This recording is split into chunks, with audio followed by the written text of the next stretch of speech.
inta u dhaxaysa fahanka iyo malaha xun ayay ku dhammaadaan inta badan xiriirada aad u dhaadheer. Dadka ka soo laabta jacaylku ma aha kuwa ka duwan kuwa ka soo laabta dagaalka. Ilmaha agoonka ah, ninka faqiirka ah iyo haweeneyda aanan quruxda badnayn ayaa ah dadka ugu badan ee yaqaana xaqiiqda bini'aadamka.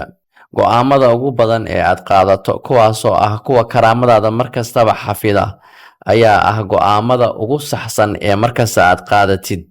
Murugada dhabta ahi ma laha ilin. Weligaa ayaysan ku dagin bilowga isbarashadu, waayo Ibliis markiisii horeba wuxuu ahaa mu'min. Dadka ugu badan ee ku neceb waa dadka sida dhabta ah adiga kaaga hela, kuwaasoo weli aanan fahmin sababta dadka badankoodu ay ku jecel yihiin. Wasiilada ama jidka ugu wanaagsan ee dadka kaa sarreeya lagu dhibo ayaa ah inaad dareensiiso inaad iyaga ka kaaftoontay. Si aad u fahanto dhibaatada saxda ah ee qofka kala haysata, ayaa waxaad u baahan tahay in aad badda ooga dabaalato isla meeshii saxda ahayd ee isaga qarqisay. Inaad noolaato waxay ka dhigan tahay inaad dhibaatooto. Inaad noolaatana waxay ka dhigan tahay inaad fahantay macnaha saxda ah ee dhibaatadu ay tahay.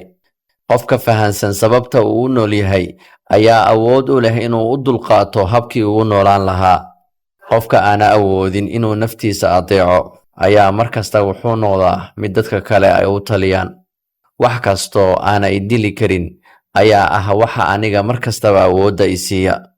Ha ka baqin inaad raaxaysato haddii noloshu ay ku dhibto, balse waa marka aad dhimato. Waxa ugu xanuunka badan ee bini'aadamku uu ogaado ayaa ah in noloshiisa oo dhan uu ku soo qaatay isagoona noqon wixii uu rabay. Waxyaalaha ugu saamaynta xun ee nolosha ka midka ah ayaa ah inaad subax kasta waabariisato adigoo aadan garan karin sababta saxda ah ee aad u soo kacday. Qofka caafimaadka haysta ayaa hididiilada yeesha. Qofka hididiilada yeesha ayaana haysta wax kasta. Way qurux badan tahay bini'aadamku dalkiisa inuu u dhinto, hase yeeshee waxaa kasii qurux badan inaad u noolaato dalkaaga dartiis. Markii aad rabto qof inaad ogaato waxa saxda ah ee uu yahay, waxaad weydiisaa inuu ku tuso qofka uu isagu weyneeyo, kadibna waxaa fududaata waxa uu yahay inaad ogaato. Xabsiyada dunida ugu xumi waa kuwa furayaasheedu jeebadaheenna ay ku jiraan. Bani'aadamku marar badan ayuu dhintaa, hase yeeshee caalamku wuxuu milicsadaa geerida ugu dambaysa keliya.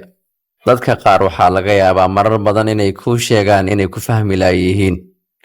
Haddaba taasi ma aha keliya inaad tahay qof aan la fahmi karin, hase yeeshee xaqiiqdu waxay tahay inaad tahay qof runta u sheega, waayo waxay la qabsadeen kuwa beenaalayaasha ah. Weligaa markii aad rabto inaad lacag daynsato, ka soo daynso dadka nolosha macaankeeda aysan u muuqan, sababtoo ah marnaba ma filayo inaad lacagtaas u soo celiso. Laba arrimood ayaa shakhsiyadda bini'aadamka xadida. Midda koowaad waxay tahay dulqaadkaaga marka aadan waxba haysan. Midda labaadna waxay tahay habka aad u dhaqanto marka aad wax kasta haysato. Ma dareemaan dadka aaraada dadka kale ku shaqeeya macnaha farxaddu ay leedahay. Haweeney baa nin waxay ku tiri, haddii aad ahaan lahayd ninkayga, sunta ayaan kugu dari lahaa qaxwaha. Markaasaa wuxuu yidhi, waxaan ugu jawaabay, haddii aad xaaskayga ahaan lahayd waaban cabbi lahaa. Xiriirka bini'aadamka igala dhexeeya waa sidii caleemaha geedka. Qofkii ila sii jooga wuu faa'iidaa, hase yeeshee qofkii agteeda ka liita weligii ma soo laabto. Weligaa waxaad weyday ha ka murugoonin, waayo waxaa laga yaabaa haddii aad waxaas heli lahayd in murugo ka weynta hadda aad dareemayso aad la kulmi lahayd. Weligaa waad ka shallaayi doontaa marar badan oo ahayd inaad aamusto oo aad hadashay. Mararka qaar waxaad ku qasban tahay inaad aqbasho hadallada wax magaratada, sababtoo ah waxaa laga yaabaa inay yihiin kuwa ugu badan. Weligaa ahow qof wanaagsan, hase yeeshee waxaad ku dadaashaa cidina inaysan ogaan inaad tahay qof wanaagsan. Inta u dhaxaysa fahanka iyo malaha xun ayay ku dhammaadaan inta badan xiriirada aad u dhaadheer. Dadka ka soo laabta jacaylku ma aha kuwa ka duwan kuwa ka soo laabta dagaalka. Ilmaha agoonka ah, ninka faqiirka ah iyo haweeneyda aanan quruxda badnayn ayaa ah dadka ugu badan ee yaqaana xaqiiqda bini'aadamka. go'aamada ugu badan ee aad qaadato kuwaasoo ah kuwa karaamadaada markastaba xafida ayaa ah go'aamada ugu saxsan ee markasta aad qaadatid. Murugada dhabta ahi ma laha ilin. Weliga ayaysan ku dagin bilowga isbarashadu, waayo Ibliis markiisii horeba wuxuu ahaa mu'min. Dadka ugu badan ee ku neceb waa dadka sida dhabta ah adiga kaaga hela, kuwaasoo weli aanan fahmin sababta dadka badankoodu ay ku jecel yihiin. Wasiilada ama jidka ugu wanaagsan ee dadka kaa sarreeya lagu dhibo ayaa ah inaad dareensiiso inaad iyaga ka kaaftoontay. Si aad u fahanto dhibaatada saxda ah ee qofka kala haysata, ayaa waxaad u baahan tahay in aad badda ooga dabaalato isla meeshii saxda ahayd ee isaga qarqisay. Inaad noolaato waxay ka dhigan tahay inaad dhibaatooto. Inaad noolaatana waxay ka dhigan tahay inaad fahantay macnaha saxda ah ee dhibaatadu ay tahay. Qofka fahansan sababta uu u nool yahay ayaa awood u leh inuu u dulqaato habkii uu noolaan lahaa. Qofka aana awoodin inuu naftiisa adeeco ayaa markasta wuxuu noqdaa mid dadka kale ay u taliyaan. Wax kastoo aanay dili karin ayaa ah waxa aniga markastaba awoodda i siiya. Ha ka baqin inaad raaxaysato haddii noloshu ay ku dhibto, balse waa marka aad dhimato. Waxa ugu xanuunka badan ee bani'aadamku uu ogaado ayaa ah in noloshiisa oo dhan uu ku soo qaatay isagoona noqon wixii uu rabay. Waxyaalaha ugu saamaynta xun ee nolosha ka midka ah ayaa ah inaad subax kasta waabariisato adigoo aadan garan karin sababta saxda ah ee aad u soo kacday. Qofka caafimaadka haysta ayaa hididiilada yeesha. Qofka hididiilada yeesha ayaana haysta wax kasta. Way qurux badan tahay bani'aadamku dalkiisa inuu u dhinto, hase yeeshee waxaa kasii qurux badan inaad u noolaato dalkaaga dartiis. Markii aad rabto qof inaad ogaato waxa saxda ah ee uu yahay, waxaad weydiisaa inuu ku tuso qofka uu isagu weyneeyo, kadibna waxaa fududaata waxa uu yahay inaad ogaato. Xabsiyada dunida ugu xumi waa kuwa furayaasheedu jeebadaheenna ay ku jiraan. Bani'aadamku marar badan ayuu dhintaa, hase yeeshee caalamku wuxuu milicsadaa geerida ugu dambaysa keliya. Dadka qaar waxaa laga yaabaa marar badan inay kuu sheegaan inay ku fahmi laayihiin. Haddaba taasi ma aha keliya inaad tahay qof aan la fahmi karin, hase yeeshee xaqiiqdu waxay tahay inaad tahay qof runta u sheega, waayo waxay la qabsadeen kuwa beenaalayaasha ah. Weliga markii aad rabto inaad lacag daynsato, ka soo daynso dadka nolosha macaankeeda aysan u muuqan, sababtoo ah marnaba ma filayo inaad lacagtaas u soo celiso. Laba arrimood ayaa shakhsiyadda bani'aadamka xadida. Midda koowaad waxay tahay dulqaadkaaga marka aadan waxba haysan. Midda labaadna waxay tahay habka aad u dhaqanto marka aad wax kasta haysato. Ma dareemaan dadka aaraada dadka kale ku shaqeeya macnaha farxaddu ay leedahay. Haweeney baa nin waxay ku tiri, haddii aad ahaan lahayd ninkayga, sunta ayaan kugu dari lahaa qaxwaha. Markaasaa wuxuu yidhi, waxaan ugu jawaabay, haddii aad xaaskayga ahaan lahayd waaban cabbi lahaa.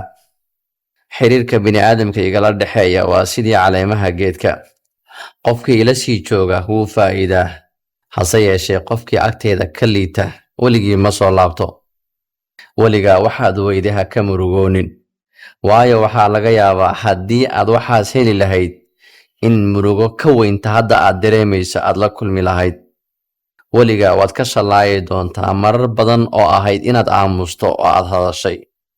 Mararka qaar waxaad ku qasban tahay inaad aqbasho hadallada wax magaratada, sababtoo ah waxaa laga yaabaa inay yihiin kuwa ugu badan. Weligaa ahow qof wanaagsan, hase yeeshee waxaad ku dadaashaa cidina inaysan ogaan inaad tahay qof wanaagsan. Inta u dhaxaysa fahanka iyo malaha xun ayay ku dhammaadaan inta badan xiriirada aad u dhaadheer.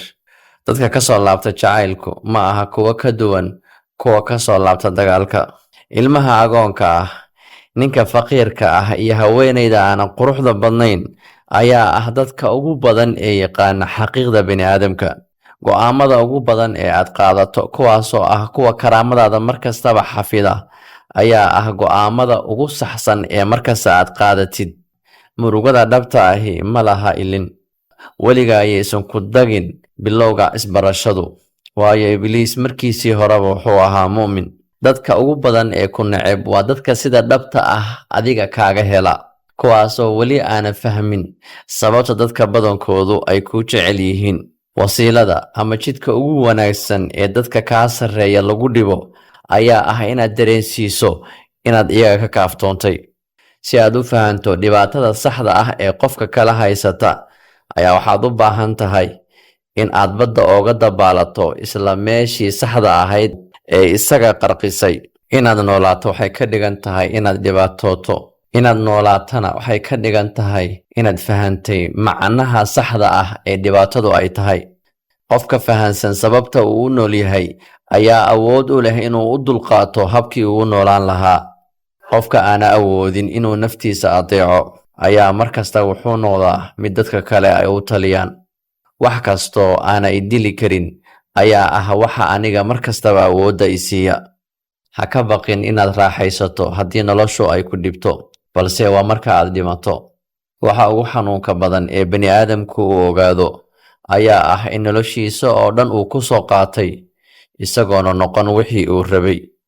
Waxyaalaha ugu saamaynta xun ee nolosha ka midka ah ayaa ah inaad subax kasta waabariisato adigoo aadan garan karin sababta saxda ah ee aad u soo kacday. Qofka caafimaadka haysta ayaa hididiilada yeesha. Qofka hididiilada yeesha ayaana haysta wax kasta. Way qurux badan tahay bani'aadamku dalkiisa inuu u dhinto, hase yeeshee waxaa kasii qurux badan inaad u noolaato dalkaaga dartiis. Markii aad rabto qof inaad ogaato waxa saxda ah ee uu yahay, waxaad weydiisaa inuu ku tuso qofka uu isagu weyneeyo, kadibna waxaa fududaata waxa uu yahay inaad ogaato. Xabsiyada dunida ugu xumi waa kuwa furayaasheedu jeebadaheenna ay ku jiraan. Bani'aadamku marar badan ayuu dhintaa, hase yeeshee caalamku wuxuu milicsadaa geerida ugu dambaysa keliya. Dadka qaar waxaa laga yaabaa marar badan inay kuu sheegaan inay ku fahmi laayihiin.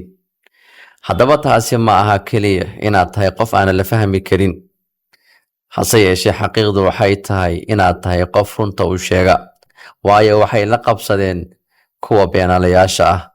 Weliga markii aad rabto inaad lacag daynsato, ka soo daynso dadka nolosha macaankeeda aysan u muuqan, sababtoo ah marnaba ma filayo inaad lacagtaas u soo celiso. Laba arrimood ayaa shakhsiyadda bani'aadamka xadida. Midda koowaad waxay tahay dulqaadkaaga marka aadan waxba haysan. Midda labaadna waxay tahay habka aad u dhaqanto marka aad wax kasta haysato. Ma dareemaan dadka aaraada dadka kale ku shaqeeya macnaha farxaddu ay leedahay. Haweeney baa nin waxay ku tiri, haddii aad ahaan lahayd ninkayga, sunta ayaan kugu dari lahaa qaxwaha. Markaasaa wuxuu yidhi, waxaan ugu jawaabay, haddii aad xaaskayga ahaan lahayd waaban cabbi lahaa. Xiriirka bini'aadamka igala dhexeeya waa sidii caleemaha geedka. Qofkii ila sii jooga wuu faa'iidaa, hase yeeshee qofkii agteeda ka liita weligii ma soo laabto. Weligaa waxaad weyday ha ka murugoonin, waayo waxaa laga yaabaa haddii aad waxaas heli lahayd in murugo ka weynta hadda aad dareemayso aad la kulmi lahayd. Weligaa waad ka shallaayi doontaa marar badan oo ahayd inaad aamusto oo aad hadashay. Mararka qaar waxaad ku qasban tahay inaad aqbasho hadallada wax magaratada, sababtoo ah waxaa laga yaabaa inay yihiin kuwa ugu badan.